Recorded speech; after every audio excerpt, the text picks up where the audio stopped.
So, as we navigate these different experiences of energy, multidimensionality, perceptions that we're more than the physical body, and we try to navigate all of these different aspects of ourselves and make sense of them and try to understand ourselves in light of these different experiences, something that we might notice is our ability to understand and make sense of these multi-dimensional realities and our multidimensional nature.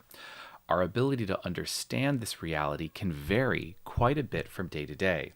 On certain days, maybe it's really easy to think about and it's really easy to talk about, and we almost feel like we're just this genius who can articulate anything as clearly as can be.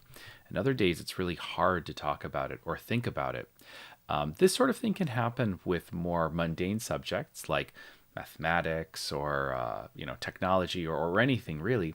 But I think that with energy and multidimensional topics, it fluctuates even more than with other kind of run of the mill topics that we might talk about in the day to day.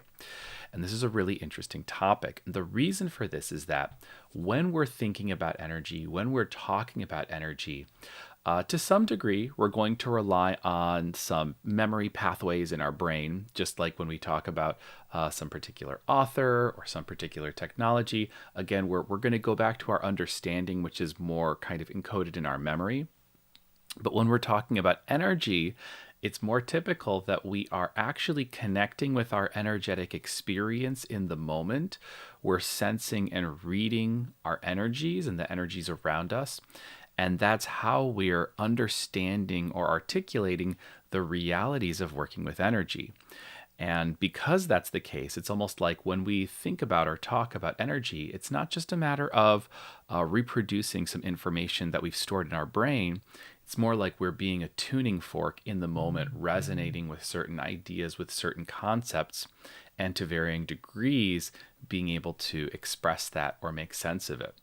So, for that reason, with energy, it can really vary from day to day and moment to moment how easily we can think about it, how easily it makes sense to us, even which aspects of our multidimensional experience seem a little more intuitive to talk about or seem a little bit more organic or authentic for us. It can vary depending on the frequency of energy that we're at and that momentary condition or setting of our personal multidimensional ecology.